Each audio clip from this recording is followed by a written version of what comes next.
महाभारत का युद्ध, जहां भीष्म लड़े, द्रोण लड़े, कर्ण लड़े, अर्जुन लड़े, भीम लड़े, लेकिन एक व्यक्ति था जो सब कुछ जानते हुए भी युद्ध भूमि में नहीं उतरा।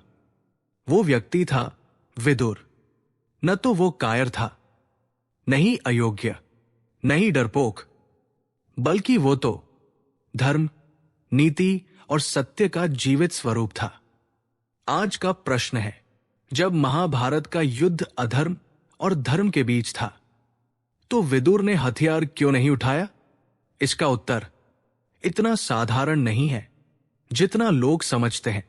विदुर का जन्म राजमहल में हुआ, लेकिन राजकुमार के रूप में नहीं। उनकी माता थी दासी और पिता थे महर्षि वेदव्यास। इसलिए विदुर को कहा गया दासी पुत्र। परंतु जिसे समाज ने दासी पुत्र कहा, उसे शास्त्रों ने कहा धर्मराज का अंशावतार। हां, महाभारत के अनुसार विदुर स्वयं धर्मराज यम के अवतार थे। वही धर्मराज जो युधिष्ठिर के पिता थे, वही धर्मराज जो न्याय के देवता है। लेकिन विडंबना देखिए, जो स्वयं धर्म था वही युद्ध नहीं कर सकता था। बहुत लोग मानते हैं विदुर तो बस मंत्री थे, उन्हें युद्ध करना आता ही नहीं था। यह पूर्णतः गलत है। महाभारत के अनुसार विदुर को धनुर्विद्या का ज्ञान था। राजनीति में वे अपराजेय थे। नीति, युद्ध रणनीति और मनोविज्ञान में वे भीष्म और कृष्ण के समकक्ष थे। लेकिन विदुर जानते थे, कुछ युद्ध तलवार से नहीं, विवेक से जीते जाते हैं। विदुर के पास न गदा थी, न धनुष। उनके पास था सत्य, नीति, विवेक, न्याय। विदुर ने युद्ध से पहले ही हस्तिनापुर को बचाने की हर कोशिश की। उन्होंने धृतराष्ट्र को चेताया, दुर्योधन को समझाया, शकुनी की चालें उजागर की। द्रौपदी अपमान के समय एकमात्र व्यक्ति थे जिन्होंने खुले शब्दों में विरोध किया। पर जब राजा ही अंधा हो तो नीति भी हार जाती है। द्रौपदी का अपमान। उस समय सभा में मौजूद थे भीष्म, द्रोण, कृप, कर्ण, शकुनी और विदुर। सब मौन थे, लेकिन विदुर नहीं। विदुर ने कहा, यह सभा अब सभा नहीं रही, ये पाप का स्थान बन चुकी है। उस दिन विदुर ने समझ लिया, ये युद्ध केवल शस्त्रों का नहीं, आत्माओं का पतन है। जब युद्ध तय हो गया, विदुर ने हस्तिनापुर छोड़ दिया। लोग कहते हैं विदुर डर गए। सच्चाई यह है, विदुर ने विरोध में राज्य छोड़ा। उन्होंने कहा, जहां नीति की कोई सुनवाई न हो, वहां रहना अधर्म में भागीदार होना है। यह पलायन नहीं था, यह था मौन सत्याग्रह। विदुर को पता था कौरव हारेंगे, पांडव जीतेंगे, हस्तिनापुर उजड़ेगा, लाखों मारे जाएंगे। लेकिन वे ये भी जानते थे, ये युद्ध रोका नहीं जा सकता, क्योंकि जब अहंकार अंधा हो जाए तो विनाश निश्चित होता है। विदुर ने युद्ध नहीं किया क्योंकि वे धर्म के अवतार थे। धर्म कभी प्रतिशोध नहीं करता। वे जानते थे युद्ध अनिवार्य है। वे अधर्म के पक्ष में खड़े नहीं हो सकते थे और धर्म के पक्ष में शस्त्र उठाना उनके सिद्धांत के विरुद्ध था। विदुर का युद्ध भीतर का युद्ध था। महाभारत में दो व्यक्ति ऐसे हैं जो शुरू से अंत तक धर्म के पक्ष में खड़े रहे। एक श्री कृष्ण, दूसरे विदुर। लेकिन एक ने युद्ध की योजना बनाई और दूसरा युद्ध से दूर चला गया। क्यों? क्या विदुर कृष्ण से कम समझदार थे, या विदुर ने कोई ऐसी बात देख ली थी जो शेष संसार नहीं देख पाया?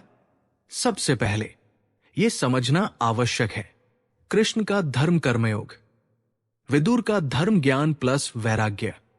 कृष्ण मानते थे जब अधर्म राज्य बन जाए तब युद्ध अनिवार्य हो जाता है। विदुर मानते थे जब अधर्म आत्मा में प्रवेश कर जाए तब युद्ध समस्या नहीं, परिणाम बन जाता है। दोनों गलत नहीं थे, बस स्तर अलग था। कृष्ण राजनीति के केंद्र में थे, वे यदुवंशी थे, द्वारका के शासक थे, पांडवों के मार्गदर्शक थे, समाज की व्यवस्था सुधारना उनका लक्ष्य था। कृष्ण जानते थे यदि कौरव सत्ता में रहे तो अधर्म पीढ़ियों तक फैलेगा। इसलिए कृष्ण ने युद्ध को अंतिम उपाय के रूप में चुना।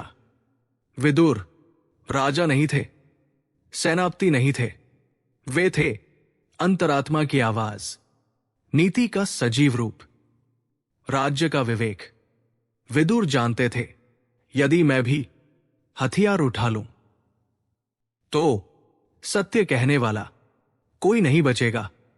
विदुर का युद्ध राज्य से नहीं था, विदुर का युद्ध अंधे विवेक से था। यह बहुत बड़ा भ्रम है कि विदुर तटस्थ थे। सच्चाई यह है विदुर पांडवों के साथ थे, लेकिन युद्ध के साथ नहीं। विदुर ने पांडवों को लाक्षागृह से बचाया। विदुर ने वनवास में पांडवों की सहायता की। विदुर ने कृष्ण को हर सत्य बताया। विदुर ने धृतराष्ट्र को बार बार चेताया। लेकिन विदुर जानते थे यदि मैं युद्ध भूमि में गया तो मैं भी हत्या का भागी बन जाऊंगा और धर्मराज यम का अवतार किसी की हत्या नहीं कर सकता। महाभारत के शास्त्रों में एक गूढ़ बात कही गई है, विदुर को शस्त्र उठाने की अनुमति ही नहीं थी। क्यों? क्योंकि वे यमराज के अवतार थे। यम का कार्य है मृत्यु के बाद न्याय, युद्ध में उतरना।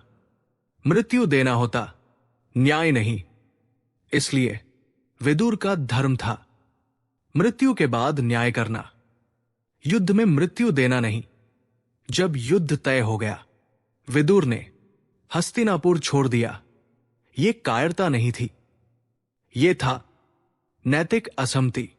आज की भाषा में कहें तो ethical protest, silent resistance, conscious walkout. Vidur ने कहा जहां नीति का गला घोंटा जाए वहां उपस्थित रहना भी पाप है। भीष्म भी जानते थे कि कौरव गलत है, फिर भी लड़े। क्यों? क्योंकि भीष्म का धर्म था राज सिंहासन की रक्षा, विदुर का धर्म था धर्म की रक्षा। यही अंतर है महाभारत के इतिहास में। यदि कोई प्रश्न सबसे अधिक परेशान करता है तो वो यही है, जब भीष्म जानते थे कि कौरव अधर्मी है तब भी वे युद्ध क्यों लड़े, और जब विदुर भी वही जानते थे तो वे युद्ध से क्यों दूर रहे।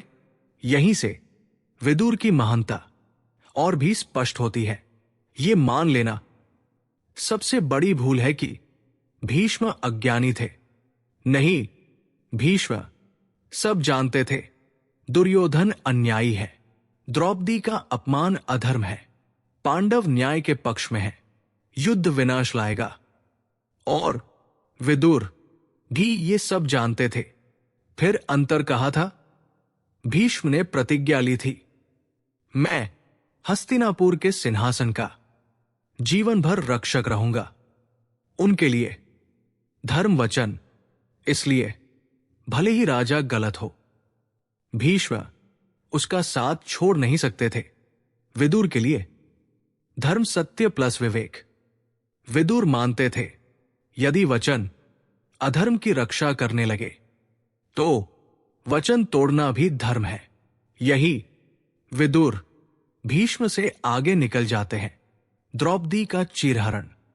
सभा में भीष्म मौन थे, द्रोण मौन थे, कृप मौन थे, कर्ण कटु थे, लेकिन विदुर बोले, विदुर ने कहा, जिस सभा में स्त्री का अपमान हो वो सभा नहीं, श्मशान होती है।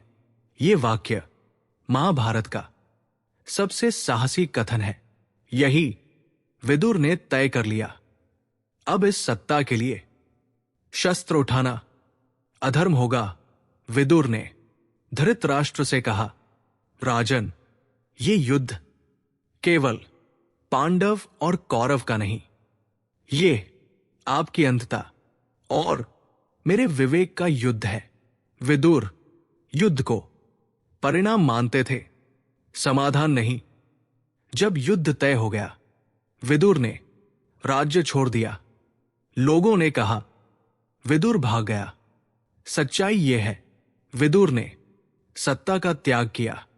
उन्होंने कहा, जहां सत्य की हत्या हो रही हो वहां उपस्थित रहना भी पाप है।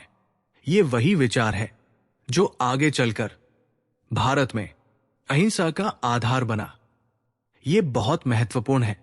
विदुर तटस्थ नहीं थे। एक वे पांडवों के रक्षक थे, कृष्ण के सहयोगी थे, अधर्म के आलोचक थे, लेकिन दो वे हिंसा के समर्थक नहीं थे। विदुर युद्ध के नहीं, धर्म के पक्ष में थे।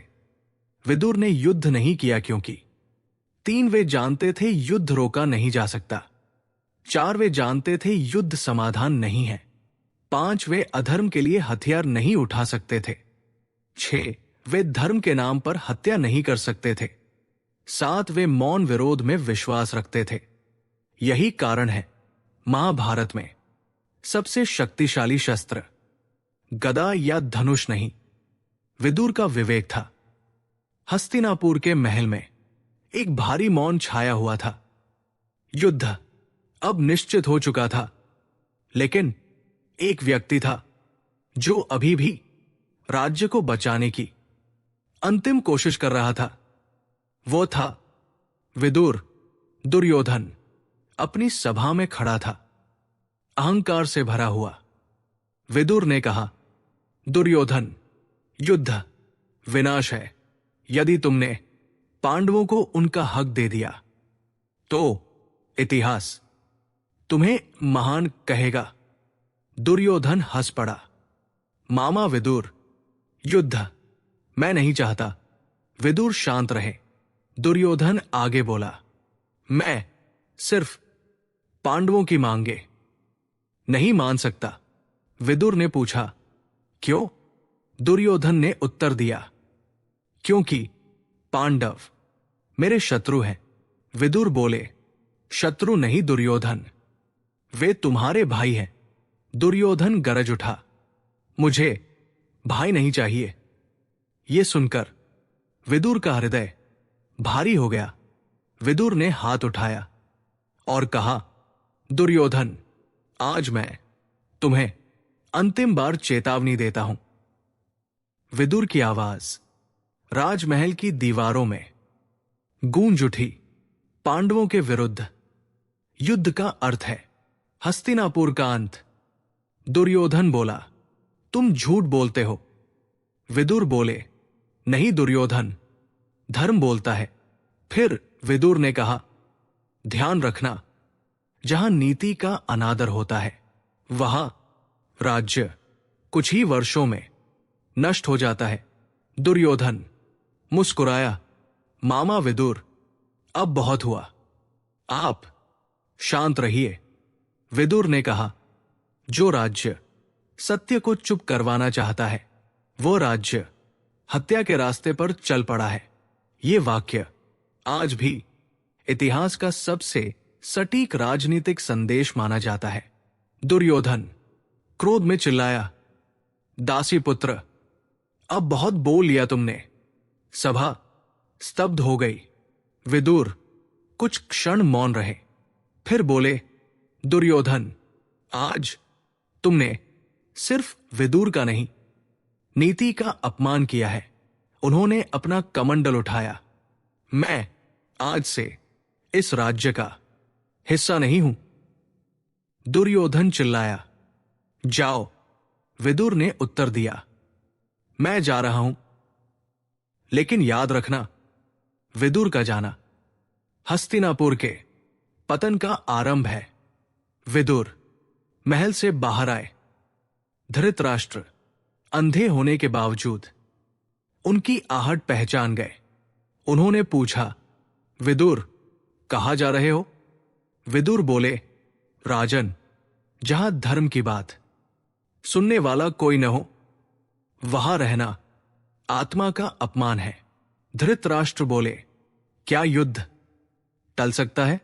विदुर बोले, नहीं, अब नहीं। युद्ध शुरू हो चुका है तुम्हारे निर्णयों के भीतर से। फिर विदुर ने कहा, राजन, अब मुझे वन जाना होगा, जहां मेरे शब्द कम से कम खुद मुझे सुनाई दे सके। और विदुर महल छोड़कर वन की ओर चल पड़े। महाभारत के अनुसार जैसे ही विदुर ने हस्तिनापुर छोड़ा, उसी क्षण राज्य का भाग्य समाप्त हो गया। विदुर वन में तप करने लगे। उनके पास न रथ, न सेना, न धन, न सुख, केवल सत्य था। और यही सत्य उन्हें महाभारत के सबसे महान व्यक्तित्वों में एक बनाता है।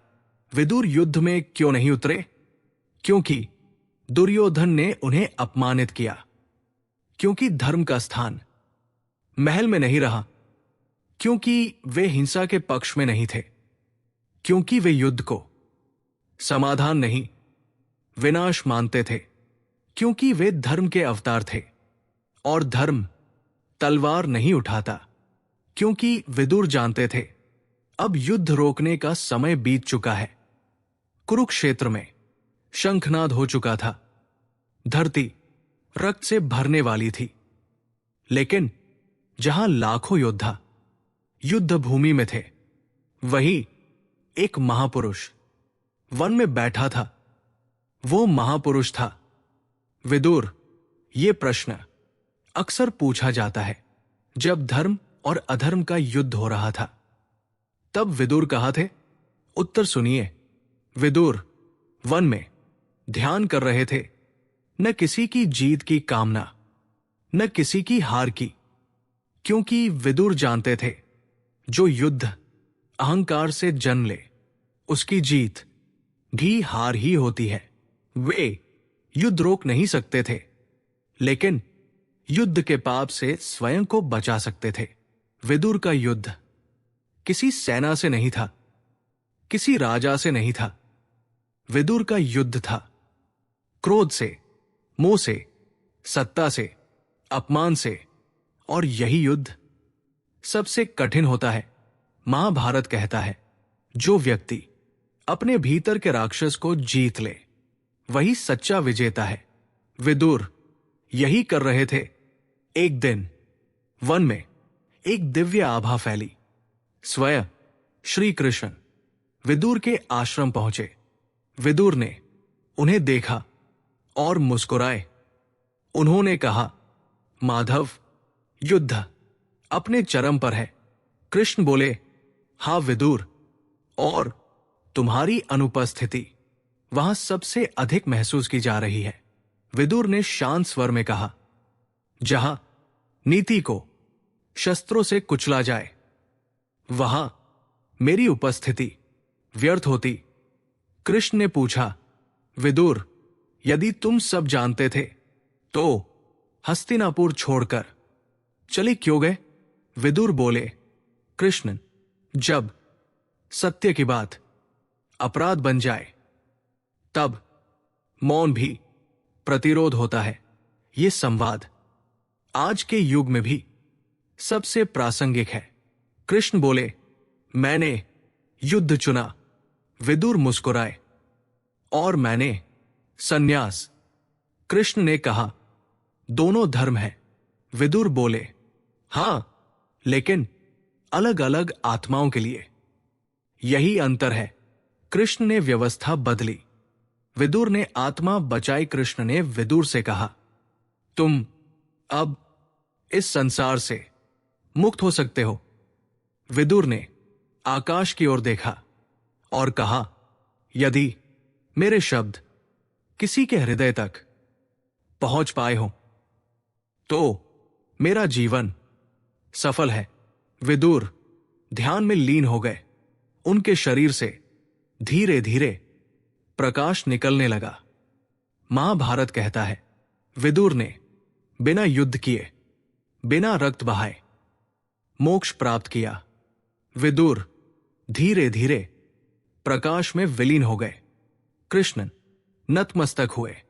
कृष्ण बोले, आज धर्म अपने मूल रूप में लौट गया। ये वो क्षण था जहां एक योद्धा नहीं, एक विवेक अमर हुआ। विदुर ने युद्ध नहीं किया क्योंकि वे धर्मराज यम के अवतार थे। वे जानते थे युद्ध रोका नहीं जा सकता। वे हिंसा को समाधान नहीं मानते थे। वे अधर्म के लिए शस्त्र नहीं उठा सकते थे। वे पांडवों के पक्ष में होते हुए भी हत्या में सहभागी नहीं बनना चाहते थे। उन्होंने मौन विरोध चुना। उनका लक्ष्य सत्ता नहीं, आत्मा था। उन्होंने युद्ध से पहले ही अपना युद्ध जीत लिया था। महाभारत में जिसने सबसे कम हथियार उठाए वही सबसे अधिक विजयी हुआ। विदुर युद्ध नहीं लड़े क्योंकि वे युद्ध से ऊपर थे।